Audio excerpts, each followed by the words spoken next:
안녕하세요. 2020년 10월 26일 월요일 아침입니다. 오늘도 하나님 아버지께서 주시는 큰 은혜가 우리와 함께하기를 기도합니다. 사랑과 은혜가 많으신 하나님, 오늘도 주님께서 베푸시는 은혜에 우리가 반응하고 또 깨달을 수 있는 지혜와 은혜를 우리에게 허락하여 주시기를 원합니다. 들음으로 믿음이 생기도록 주여 도와주시옵소서. 예수님 이름으로 기도합니다. 아멘. 여러분 잘 지내셨나요? 오늘은 예레미야 51장 25절에서 40절 말씀을 함께 묵상해 보기를 원합니다. 이제 예레미야서도 거의 다 이제 큐티가 되어 가는데요. 10월 마지막이 예레미야 마지막 장을 아마 큐티하는 것으로 알고 있습니다. 여러분, 예레미야서를 통해서 우리가 배워야 할 교훈이 뭘까? 예레미야의 그 예언이 당시에 살고 있던 유다 민족에게만 해당되는 것인지, 또 그 주변에 있는 국가들에게만 해당이 되는 것인지, 아니면 오늘을 살아가고 있는 저와 여러분, 우리에게 역시 해당되는 말인지를 한번 들어볼 필요가 있다라는 것을 생각해 보게 됩니다. 지금 계속해서 바벨론의 멸망에 대해서, 심판에 대해서 하나님께서 예레미야를 통해서 말씀하고 계시는데요. 바벨론이라 함은 당시의 최강대국, 어떻게 보면 세상의 가장 끝점이라고 이야기할 수 있겠습니다.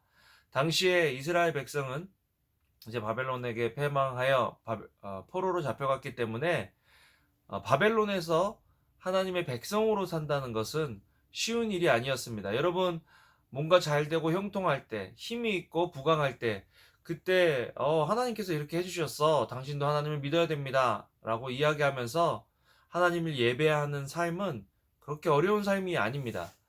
그러나 힘들고 어렵고 쪼들리고 또 주변에 있는 세상은 오히려 더 힘이 있고 강한데, 약한 상황에서 하나님을 예배하고 하나님을 믿어야 한다라고 이야기하는, 또 그 하나님을 믿는 예배하는 삶을 유지한다는 것은 쉬운 일이 아닙니다. 어떻게 보면 현재 우리가 살고 있는 이 세상은 당시에 유대 사람이 살고 있는 그 포로로 잡혀간 그 환경의 삶과 비슷한 삶이 아닌가, 그런 생각을 해보고요. 점점 더 그런 환경으로 변할 것이다라는 그런 예상을 해보게 됩니다. 이제 예수님을 믿는다, 또 예수님을 전하는 것, 이 모든 것들이 점점 힘들어지는 그런 세상에서 우리가 살게 될 것입니다. 요한계시록을 보면 말세에 대한 그런 기록들이 나와 있는데요. 말세가 되면 하나님을 아는 것을 대적하는 것, 하나님을 믿는 것을 대적하는 비방과 대적이 굉장히 강해진다라고 이야기를 합니다. 또 예수님을 믿음으로 핍박이 임할 것이다라고 이야기를 합니다. 이런 바벨론에서 하나님을 믿는 사람으로 살아간다는 것, 하나님을 예배하는 사람으로 살아간다는 것, 이것은 우리에게 크나큰 도전이 아닐 수 없습니다. 그러나 오늘 말씀을 보면 하나님께서 반드시 그 세상의 끝점에 있는 바벨론을 멸망시키시겠다라고 이야기하십니다. 28절, 29절에 보면요.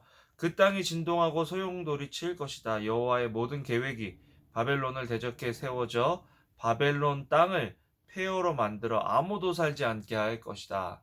이스라엘은 유다는 회복시킬 것이지만, 하나님을 믿는 자는 구원을 받을 것이지만, 하나님을 대적하고 또 자기가 하나님보다 더 강하다라고 착각하고 살아가는 그 교만한 무리들은 반드시 심판을 당할 것이다 라고 성경은 이야기하고 있습니다.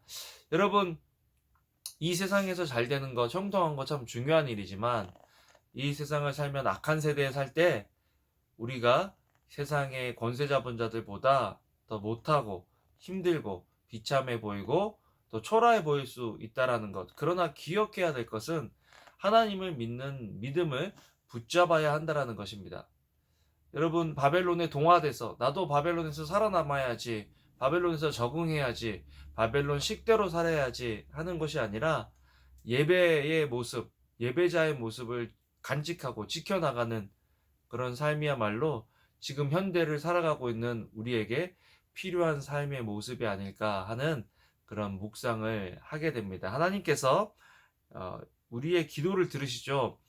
어, 나와 내 육체에 가했던 폭력이 바벨론 위에 있기를 빈다고 시온에 사는 사람들이 말한다. 내 피가 갈대아에 사는 사람들 위에 있기를 빈다고 예루살렘이 말한다. 그러므로 여호와께서 이렇게 말씀하셨다. 보라, 내가 내 소송을 변호하고 내 원수를 갚아줄 것이다. 결국에는 하나님께서 정의를 베푸시고 심판하실 것이라는 것입니다. 우리는 비록 약하고 부족하지만 하나님의 때 하나님의 방법으로 하나님께서 심판하실 때 구원을 베푸실 때 우리는 어느 편에 있는가? 여러분, 지금처럼 점점 예수님을 믿고 하나님을 예배하는 것이 어려워지는 세대에서 우리는 계속해서 하나님을 붙잡아야 할 줄로 믿습니다. 여러분, 유혹이 핍박보다 더 위험하다는 거 아세요?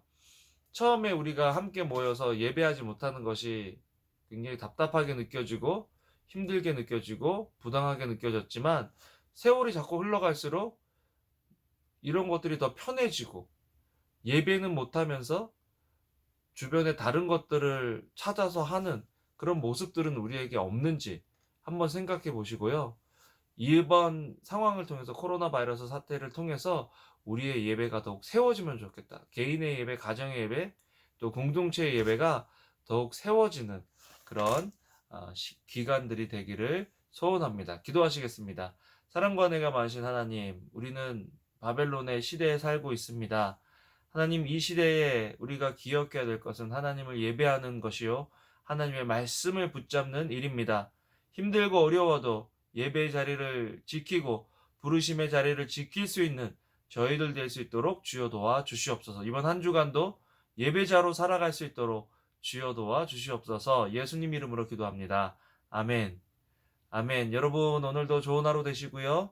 주님 안에서 승리하시기를 소원합니다.